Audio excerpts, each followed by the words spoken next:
వరంగల్లో rowdy sheeter దాడిలో గాయపడిన కాంగ్రెస్ కార్యకర్త మహేష్ మృతి చెందారు. నిన్న రాత్రి పెట్రోల్ దాడిలో మహేష్ తీవ్రంగా గాయపడ్డాడు. కాగా మెరుగైన వైద్యం కోసం హైదరాబాద్ నిమ్స్ కు తరలిస్తుండగా కాంగ్రెస్ కార్యకర్త మహేష్ మరణించాడు.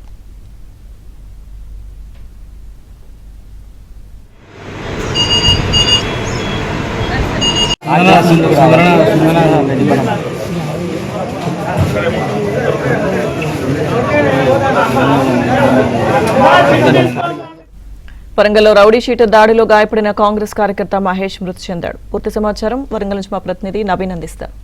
నవీన్, లక్ష్మీదుర్గ గత రాత్రి రౌడీ షీటర్ పత్తి కుమార్ పెట్రోల్ దాడిలో గాయపడినటువంటి కాంగ్రెస్ కార్యకర్త అడప మహేష్ కొద్దిసేపటి క్రితమే మృతి చెందారు. ఆయన పైన రాత్రి పత్తి కుమార్ ఆయన అనుచరులు ఒక నలుగురు అనుచరులు ఆయనను మాట్లాడే సమస్య మీద మాట్లాడేది ఉందని తెలిసి ఆయనతో కలిసి మద్యం సేవించి అర్ధరాత్రి దాటిన తర్వాత Warangal Ermamula police station, Geesugonda police station మధ్యలో ఆయన మీద విచక్షణ రహితంగా దాడి చేసి పెట్రోల్ ఒంటి మీద పోసి ఆయనను నిలువున కాల్చేశారు. ఈ నేపథ్యంలో ఆయన తీవ్రంగా గాయపడ్డాడు. అందులో గాయపడి ఆయన చివరిగా ఒక వాంగ్మూలం కూడా చెప్పారు. స్థానికులు అక్కడ రికార్డ్ చేశారు. ఆయన చెప్పేటువంటి మాటలు హృదయ విదారకంగా అనిపిస్తున్నాయి.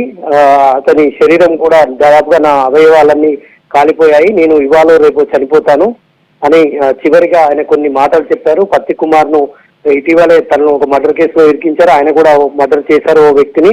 ఆయన పైన ఖచ్చితంగా వరంగల్ సిపి ఎన్కౌంటర్ చేయాలి, పత్తి కుమార్ ను పట్టుకొని నేను ఎట్లా చనిపోతాను, నేను చనిపోయిన తర్వాత ఎన్కౌంటర్ చేయాలని ఆయన చివరి వాంగ్మూలంలో తెలిపారు.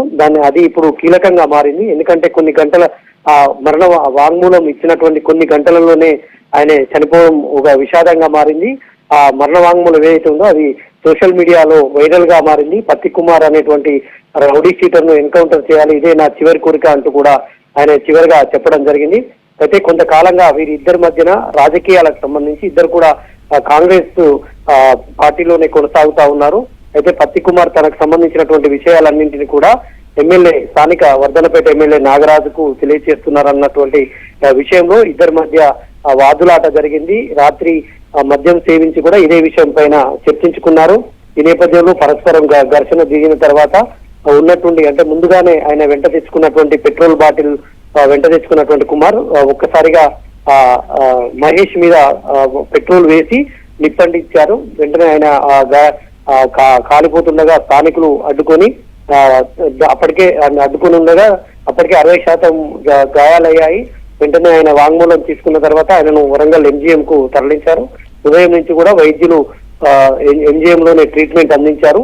ఆ క్రమంలోనే ఎమ్మెల్యే నాగరాజు కూడా మహేష్ ను పరామర్శించి కుటుంబ సభ్యులకు ధైర్యం చెప్పారు. అయితే ఉదయం నుంచి కూడా చికిత్స పొందుతూ కొద్దిసేపటి క్రితమే మహేష్ ను హైదరాబాద్ నిమ్స్ ఆసుపత్రికి తరలిస్తుండగా మార్గం మధ్యలో స్టేషన్ గన్పూర్ కు వెళ్ళగానే ఆయన తుదిశ్వాస విడిచినట్టు అక్కడ అంబులెన్స్ లో ఉన్నటువంటి సిబ్బంది తెలియజేశారు. దీంతో ఆయన మృతదేహాన్ని తిరిగి ఎంజీఎం ఆసుపత్రికి తరలిస్తా ఉన్నారు.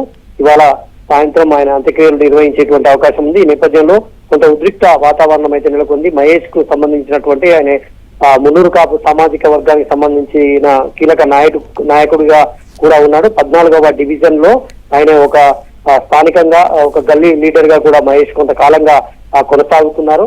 ఈ నేపథ్యంలో ఆయనకు సంబంధించినటువంటి వాళ్ళు బంధువులు వీళ్ళంతా కూడా వరంగల్ ఎంజీఎం కు చేరుకుంటున్నారు. ఇక్కడ అంతా కూడా పరిస్థితి కొంత ఉద్రిక్తంగా ఉంది.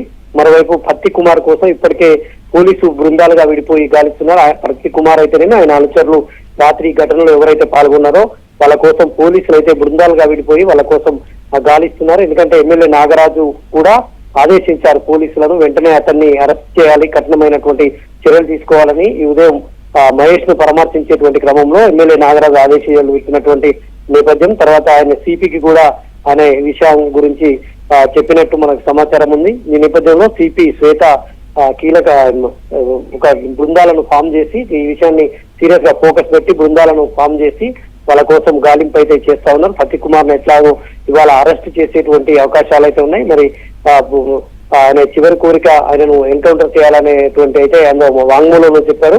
మరి పోలీసులు ఎట్లాంటి చర్యలు తీసుకుంటారనేటువంటి చూడాలి. లక్ష్మీ.